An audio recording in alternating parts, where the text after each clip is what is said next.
10시에 만나 열심히 만나 말씀과 기도가 있는 이곳 오전에 10시 오후도 10시 모든 모두 함께해요. 반갑습니다 여러분. 3월 11일 수요일 아침 텐텐클럽 묵상 시작하도록 하겠습니다.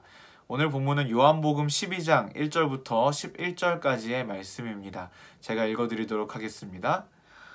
6월절 엿새 전에 예수께서 베다니에 이르시니 이곳은 예수께서 죽은 자 가운데서 살리신 나사로가 있는 곳이라. 거기서 예수를 위하여 잔치할세 마르다는 일을 하고 나사로는 예수와 함께 앉은 자 중에 있더라.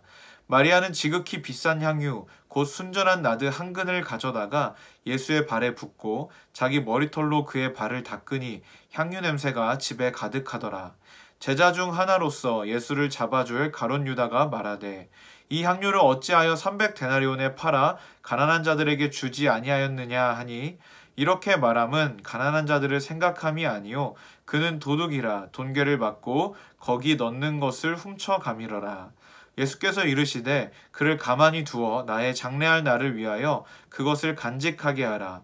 가난한 자들은 항상 너희와 함께 있거니와 나는 항상 있지 아니하리라 하시니라.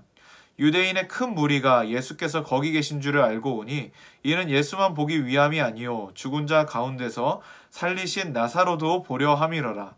대제사장들이 나사로까지 죽이려고 모이하니 나사로 때문에 많은 유대인이 가서 예수를 믿음이러라. 아멘. 오늘 본문에서 중심 인물은 물론 예수님이지만 중심 인물을 한 명 더 뽑자면은 당연히 예수님께 향유를 부은 마리아다라고 할 수 있겠습니다. 마리아는요 무엇인가를 얻고자 뭔가를 더 받아내고자 예수님께 자신의 가장 귀한 것 어쩌면 전부일 수 있는 것을 드린 것이 아닙니다. 오직 베풀어 주신 은혜에 감사해서 오직 감사해서 드리는 것입니다.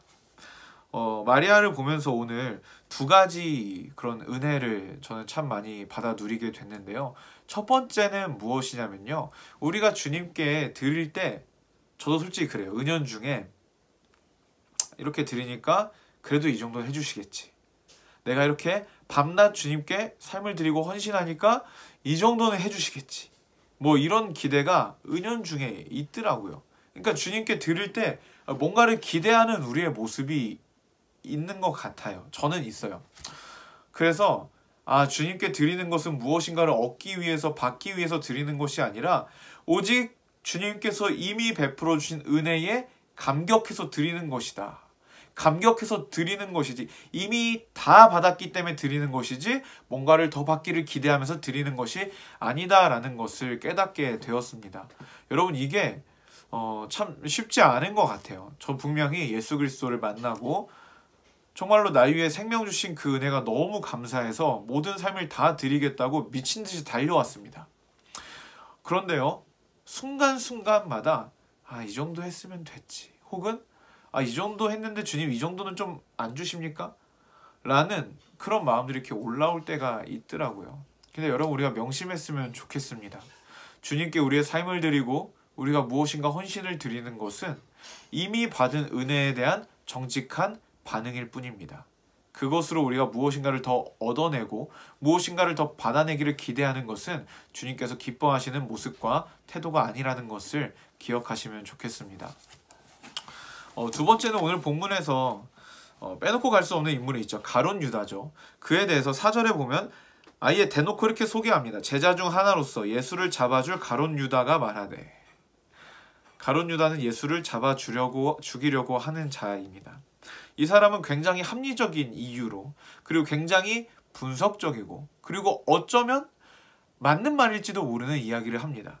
이 향유를 어찌하여 300데나리온에 팔아 가난한 자들에게 주지 아니하였느냐.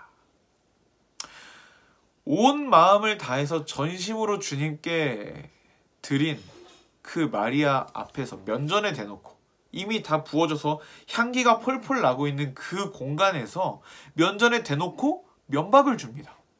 야, 이렇게 비싼 거 팔아서 가난한 사람들한테 나눠주는 게 더 좋지 않냐? 왜 이렇게 허비하냐? 만약에 이곳에 예수님께서 나서지 않으셨다면, 예수님께서 그냥 가만히 계셨다거나 아니면은 예수님께서 그냥 별 반응을 보이지 않으셨다면요, 마리아는 굉장히 큰 상처를 받았을 겁니다. 내 삶의 가장 큰 헌신을, 가장 큰 사랑을 주님께 드리자마자 면박을 당하는 거예요.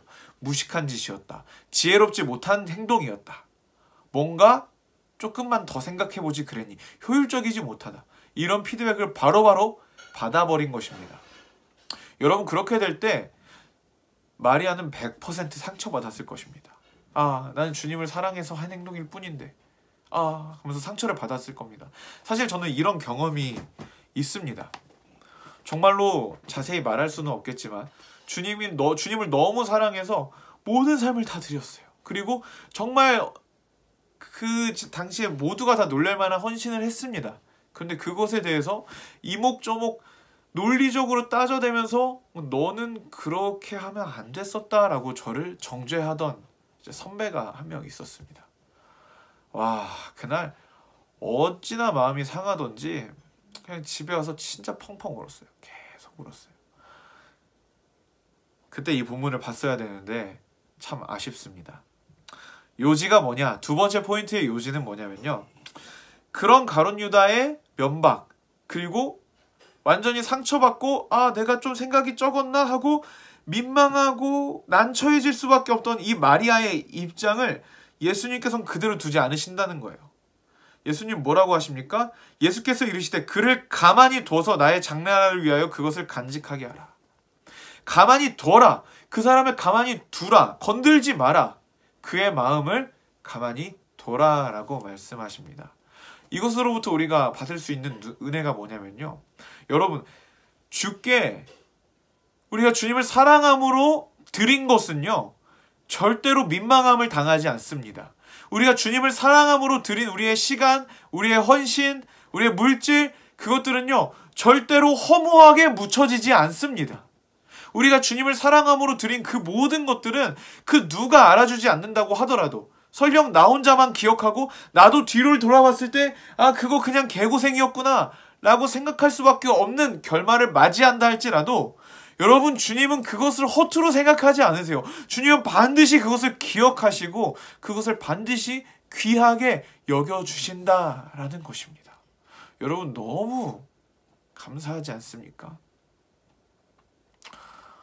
좀 더 잘해내지 못해도, 좀 더 멋있게 해내지 못해도, 좀 더 지혜롭게 효율적으로 해내지 못하더라도, 그리고 좋은 성과를 내지 못하더라도, 설령 쫄딱 망하는 성과를 얻더라도 우리가 주님을 사랑함으로써 주님께 내어드린 것은 주님께서 절대로 민망하게 두시지 않습니다. 주님은 그것에 대해서 의미 없다 말씀하시지 않습니다. 주님은 오히려 그것에 대해서 굉장히 의미 부여를 해주십니다. 뭐라고 하십니까? 나의 장래를 준비한 유일한 사람이다 라고 마태복음에서 말씀하시죠. 여러분, 이게 우리 주님입니다. 우리가 삶을 드릴 때 정말 걱정할 것이 없는 거예요. 그 누구도 기억해주지 않아도 좋습니다. 우리가 헌신한 결과가 멋지고 성공적이지 않아도 상관이 없습니다. 주님은 그저 우리가 감사함으로 드린 그 사실 하나만으로 그것에 대해서 굉장히 이미 좋은 의미 부여를 하고 계신다는 것입니다.